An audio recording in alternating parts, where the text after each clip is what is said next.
के 7 बजने को हैं। आप देख रहे हैं देश तक, आपके साथ मैं हूं चित्रा त्रिपाठी। बड़ी खबर के साथ इस बुलेटिन की शुरुआत हम करने जा रहे हैं। राजधानी दिल्ली में अब सबका इलाज हो सकेगा।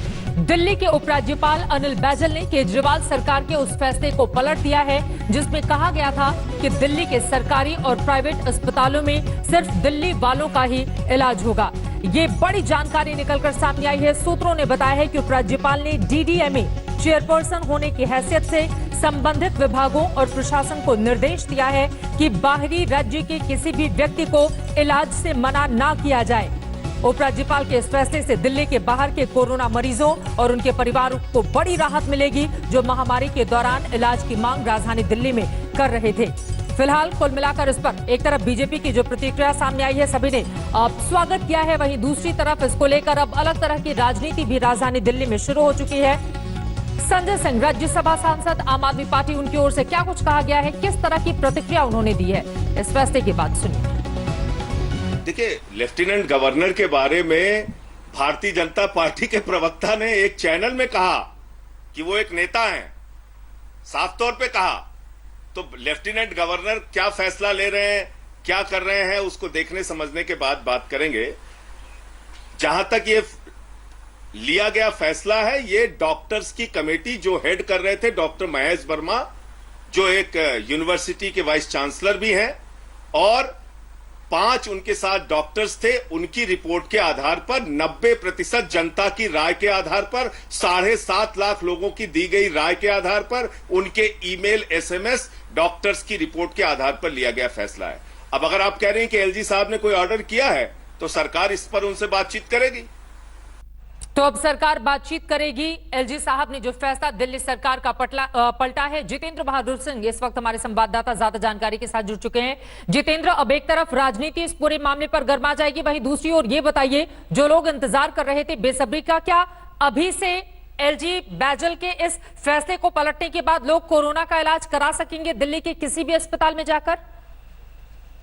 बिल्कुल चित्रा, जिस तरीके का आदेश है उस आदेश में ये साफ कहा गया है कि एलजी ने जो बातें उस आदेश में कही है, जिसमें मुख्यमंत्री की तरफ से कहा गया था कि सिर्फ दिल्ली के ही लोग कोरोना का इलाज करा सकते हैं, इस आदेश में ये कह दिया गया है कि दूसरे राज्यों के लोग भी कोरोना संक्रमण का इलाज दिल्ली के अलग अलग अस्पतालों में करा सकते हैं। चित्रा, इस बात को लेकर के काफी पॉलिटिक्स भी हो रही थी और ये कहा जा रहा था कि दिल्ली के बाहर के लोग आखिर इलाज क्यों नहीं करा सकते हैं। तो इस पर एलजी ने अपना फैसला इसमें बदलते हुए ये कहा है और साफ तौर पर कि दिल्ली सरकार की तरफ से जो ऑर्डर दिया गया था जिसमें कहा गया था कि दिल्ली के ही लोग इलाज कराएंगे, एलजी ने उसको बदल दिया है और ये कह दिया है कि दूसरे राज्यों के लोग भी ये इलाज करा सकते हैं। एलजी ने उस हैसियत से किया है जिसमें बताया जा रहा है कि डीडीएमए यानी कि दिल्ली डिजास्टर मैनेजमेंट अथॉरिटी के चेयरमैन है और इस समय कोविड के टाइम में उनके पास पूरा पावर होता है। उस पावर का इस्तेमाल करते हुए एलजी ने पूरा आदेश जो दिल्ली सरकार का था उसको बदल दिया है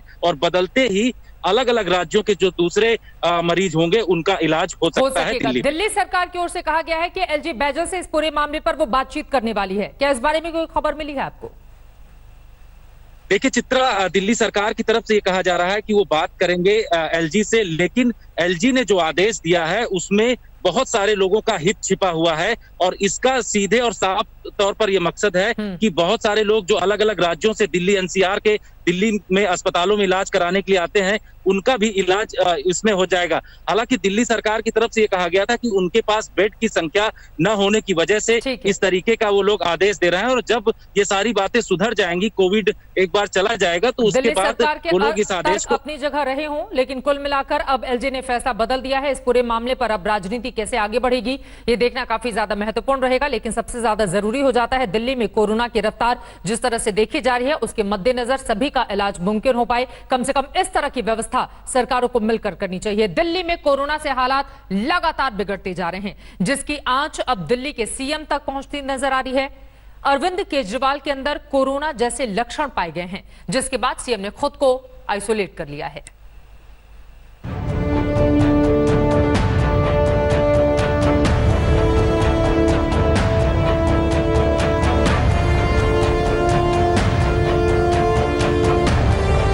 जिस कोरोना ने दिल्ली में कोहराम मचा रखा है उसकी आहट दिल्ली के मुख्यमंत्री अरविंद केजरीवाल तक पहुंच गई है।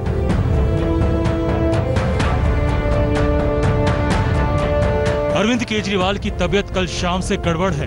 उन्हें खांसी और बुखार की शिकायत है, जिसके बाद अब कल केजरीवाल का कोरोना टेस्ट कराया जाएगा। कल दोपहर से ही बैठकें जो है वो कैंसिल हो गई हैं और कल यानी आने वाली 9 तारीख को कल उनका टेस्ट होगा। एक तरफ वो डायबिटीज़ के भी पेशेंट हैं बहुत लंबे समय से, तो इसलिए डॉक्टरों ने सलाह दी है कि अभी किसी प्रकार की कोई बैठक न करें। अरविंद केजरीवाल की तबीयत को लेकर जैसे ही खबरें आई, उसके बाद उनके स्वास्थ्य को लेकर कई नेताओं ने चिंता व्यक्त की है। दिल्ली में बीजेपी के नए अध्यक्ष आदेश गुप्ता और पुराने दोस्त कुमार विश्वास ने केजरीवाल के जल्द स्वस्थ होने की कामना की है।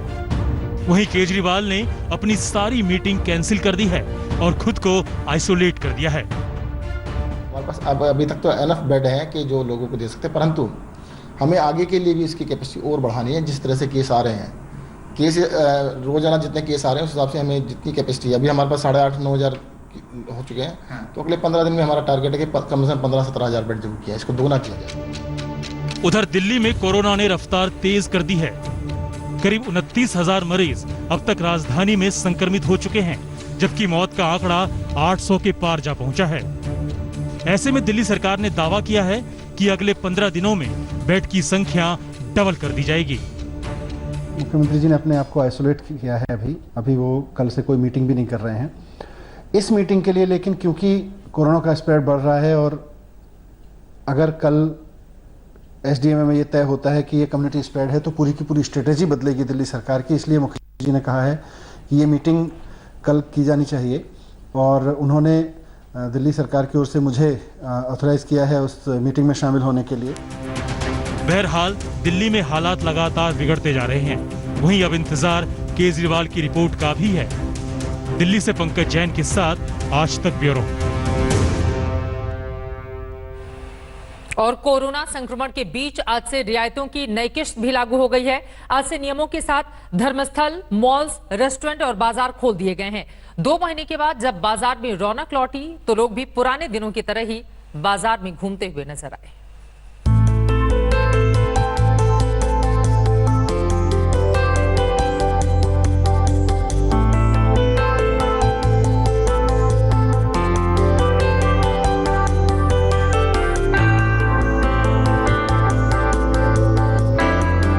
कोरोना संक्रमण के बीच रियायत की नई किश्त आज से शुरू हो गई है। रेस्टोरेंट, मॉल्स, बाजार सब खोल दिए गए हैं। सरकार ने यह तय कर दिया है कि कोरोना के साथ जीने की जद्दोजहद में पाबंदियों को पीछे छोड़ने का वक्त आ गया है। इसलिए आज से आप रेस्टोरेंट जा सकते हैं और जायकेदार भोजन का आनंद भी उठा सकते हैं। आपको सोशल डिस्टेंसिंग का पालन करना होगा। साथ ही साथ अगर आपने मास्क नहीं पहना हुआ है तो आप इस रेस्टोरेंट पे एंट्री नहीं कर सकते हैं। सबसे अहम बात होती है कि आप यहाँ पर पहुँचते हैं तो आपकी किस तरह से जांच की जाती है। कुछ इस अंदाज में आपकी थर्मल स्क्रीनिंग की जाएगी, टेम्परेचर चेक किया जाएगा और उसके बाद यहाँ पर आपका ऑर्डर लिया जाएगा। रेस्टोरेंट तो खुल गए मगर कुछ जरूरी नियमों के साथ, मसलन सोशल डिस्टेंसिंग का पालन जरूरी होगा। मेन्यू कार्ड भी अब डिस्पोजेबल होगा। नैपकिन कपड़े की जगह डिस्पोजेबल होंगे। किचन में सोशल डिस्टेंसिंग का पूरा पालन किया जाएगा। सैनिटाइजेशन को सबसे जरूरी माना गया है। पश्चिम बंगाल में भी मॉल्स और रेस्टोरेंट खुल गए। यहाँ भी सोशल डिस्टेंसिंग और जरूरी नियमों को मानना अनिवार्य है। होटल हो या रेस्टोरेंट, अगली बार जब आप आएंगे तो बहुत कुछ बदल चुका होगा क्योंकि कॉन्टैक्टलेस अब नई प्रक्रिया है, जिसका मतलब है कि आप अगर किसी रेस्टोरेंट में आते हैं तो पहले आप वहां पर इस तरह से अपने हाथ में सैनिटाइजर लेंगे, जिसके लिए किसी व्यक्ति को आसपास आने की जरूरत नहीं है। हाथ साफ करने के बाद शू कवर, जी हाँ, शू कवर आपको लगाने पड़ेंगे क्योंकि जूते आपके कई जगह होकर आ रहे होते हैं। दिल्ली में सबसे बड़ा अंडरग्राउंड मार्केट पालिका बाजार भी आज से खुल गया। इस वक्त पालिका बाजार में ही मौजूद हूँ। ये आपको बता दूं कि एशिया का सबसे बड़ा अंडरग्राउंड शॉपिंग कॉम्प्लेक्स है, फुल लीड एसी। और यहाँ पर अगर देख पा रहे हैं तो दुकानें अब यहाँ पर खुलने लगे हैं। दिल्ली के अलावा देश विदेश के तमाम लोग यहाँ पर खरीदारी करने के लिए आते हैं। अभी अभी यहाँ पर दुकानें खोली गई हैं, कुछ ग्राहक भी यहाँ पर आने शुरू हो गए। दिल्ली पुलिस की मौजूदगी यहाँ पर देख पा रहे हैं। जयपुर में करीब 2 महीने के बाद मॉल खुले तो लोग खरीदारी करने निकल पड़े। देखिए कैसे घुसते ही आपको इस तरह से जो टनल है, सैनिटाइजर टनल है, उससे निकलना है। उससे निकलने के बाद आपको मॉल में जाते हैं। मॉल में जाने के बाद सबसे पहले आपको देखिए यहाँ पर पीपी की पहने हुए आपको व्यक्ति जो है वो टेम्परेचर लेगा। उसके बाद ये हैंड सैनिटाइजर है, इसके हाथ साफ करने होंगे। हाथ साफ करने के बाद आपको मॉल में एंट्री मिलेगी। तो ज्यादातर चीजें खुल गई हैं, लेकिन ध्यान रखें कि बाजारों का, रेस्टोरेंट का, मॉल्स का यूं खुलने का मतलब ये नहीं है कि कोरोना खत्म हो गया। इसलिए एहतियात बरतें। दिल्ली से पंकज जैन, अरविंद ओझा, कोलकाता से मनोज्ञा लोईवाल के साथ शरद कुमार, जयपुर आज तक। करीब 75 दिनों की तालाबंदी के बाद आज से धार्मिक स्थलों को खोल दिया गया है। कंटेनमेंट जोन छोड़कर बाकी तमाम जगहों पर आज से धार्मिक स्थल खुल गए हैं। मंदिरों में आज सुबह से भक्तों की मौजूदगी दिख रही है। धर्मस्थलों में भी रौनक लौट आई है। एक ओंकार सतनाम।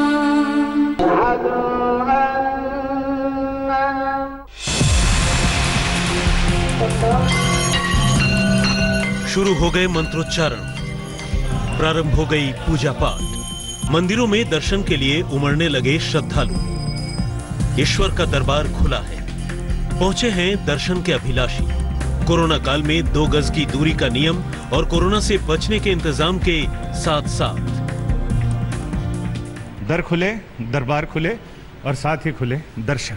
मंदिर खुल गए हैं।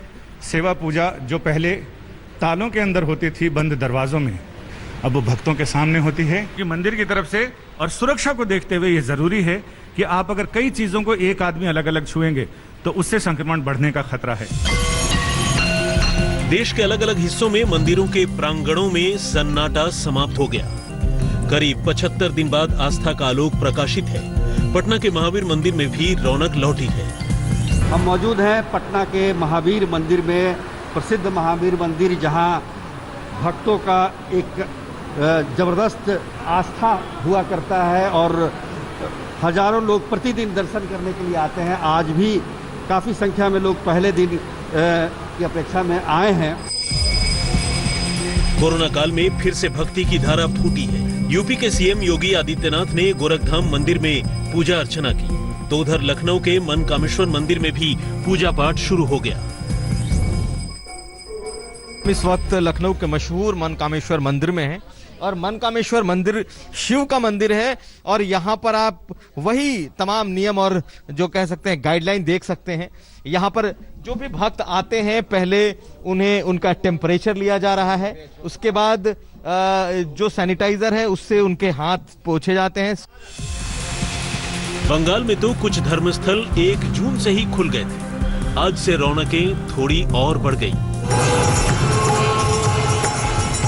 अहमदाबाद में भी इस्कॉन मंदिर भक्तों के लिए खुल गया है। इस वक्त हम मौजूद हैं अहमदाबाद की इस्कॉन मंदिर में और यहाँ पे आप देख सकते हैं जो मंदिर है वो खुल चुके हैं और मंदिर में भी खास सोशल डिस्टेंस को लेकर इंतजाम किए हुए हैं। तो यहाँ पे आप देख सकते हैं कुछ इस तरीके से ये चक्कर बनाए गए हैं। ये चक्कर में रहकर ही जो भक्त यहाँ पे आएंगे उनको भगवान के दर्शन करने होंगे। सिर्फ मंदिर ही नहीं, मस्जिदों में भी आज से नमाज पढ़ने लोग पहुंचने लगे। तकरीबन 2.5 महीने के लॉकडाउन के बाद 8 जून को सरकारी आदेश मिलने के बाद जब सभी धार्मिक जगहों से ताले हटे हैं तो जामा मस्जिद पर से भी ताला हटा है, लेकिन कई सारी शर्तों के साथ। सोशल डिस्टेंसिंग का किस तरीके से पालन होगा, किस तरीके से सैनिटाइजेशन होगा और संक्रमण न फैले, उसके तमाम उपाय किए गए हैं।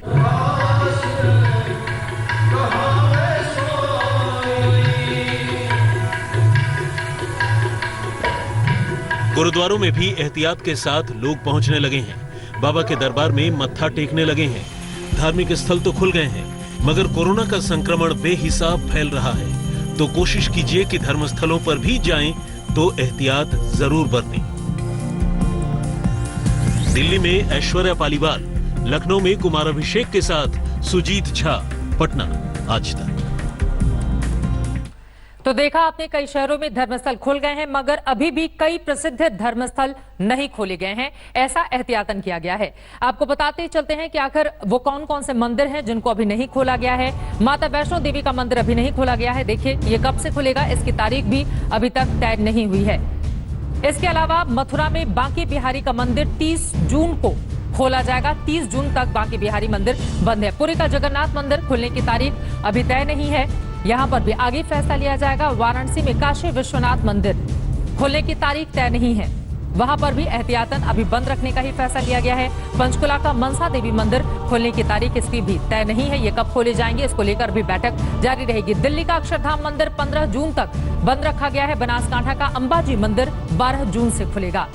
सबरीमाला मंदिर 14 जून से खुलेगा। ये तमाम वो प्रसिद्ध धार्मिक स्थल है जहां पर भारी तादाद में लोग पहुंचते हैं। शिरडी साईं बाबा मंदिर 30 जून तक बंद रखने का फैसला यहां पर किया गया है, क्योंकि भारी तादाद में यहां पर पहुंचते हैं श्रद्धालु दर्शन पूजन करने के लिए। इसी वजह से अभी एहतियातन कोरोना के बढ़ते मामलों के मद्देनजर फैसला यही रखा गया है कि इन मंदिरों को अभी तुरंत नहीं खोला जाएगा। वहीं दिल्ली का अक्षरधाम मंदिर जो 15 जून से खोला जाएगा, उसका जायजा लिया है हमारे संवाददाता अशोक सिंघल ने। देखिए, हालांकि देश भर में रिलीजियस पैलेसेस खुल गए हैं, लेकिन दिल्ली का अक्षरधाम मंदिर फिलहाल बंद रहेगा। मंदिर प्रशासन का यह कहना है कि अभी हम जो हालात हैं दिल्ली में उसको देखते हुए अक्षरधाम मंदिर को नहीं खोलेंगे, क्योंकि यहाँ पर हजारों की तादाद में लोग मंदिर के दर्शन करने के लिए आते हैं, श्रद्धालु आते हैं यहाँ पर। और ये देख सकते हैं कि अक्षरधाम मंदिर है, पूरा सन्नाटा है। हालांकि हर सोमवार को वैसे भी अक्षरधाम मंदिर बंद रहता है, लेकिन इसके बावजूद भी अगले कुछ दिनों तक और अक्षरधाम मंदिर बंद रखा जाएगा। 2.5 महीने हो गए करीब अक्षरधाम मंदिर को बंद हुए। हालांकि आज सोमवार है, आज भी मंदिर बंद है, लेकिन कुछ दिन और तक मंदिर बंद रखने के बाद रिव्यू किया जाएगा कि क्या मंदिर खोलना है या आगे भी बंद जारी रहेगा। आप देख सकते हैं पूरा सन्नाटा अक्षरधाम मंदिर पर। ये पूरी पार्किंग है और वो सामने मंदिर है। ये जो पार्किंग स्थल है, यहाँ पर पूरी भारी तादाद में गाड़ियां खड़ी होती थी नॉर्मल डेज में जब अक्षरधाम मंदिर खुला होता था, लेकिन अब पूरी तरीके से आप देख सकते हैं कि सन्नाटा है। कोई भी अंदर जाने की किसी को भी अनुमति नहीं है। जो यहाँ लोग काम करते हैं सिर्फ वही इस मंदिर में जा सकते हैं, लेकिन पूरी तरीके से ये मंदिर पिछले 2.5 महीने से बंद है और कुछ और दिन यह मंदिर बंद रहेगा। कैमरामैन संजीव कुमार के साथ अशोक सिंघल, दिल्ली, आज तक। जहां हर रोज हजारों की भीड़ होती थी, वहां सन्नाटा पसरा हुआ है। इंतजार है उस तारीख का जब मंदिर को खोला जाएगा। आगे बढ़ते हुए बात अब चीन पर आर पार की। कांग्रेस नेता राहुल गांधी ने सीमा पर मौजूदा हालात को लेकर गृह मंत्री अमित शाह पर निशाना साधा। कल बिहार की वर्चुअल रैली में अमित शाह ने सीमा को सुरक्षित बताया था। उस बयान का हवाला देकर राहुल गांधी ने शायराना अंदाज में हमला बोला है, जिस पर सियासत गर्मा गई है।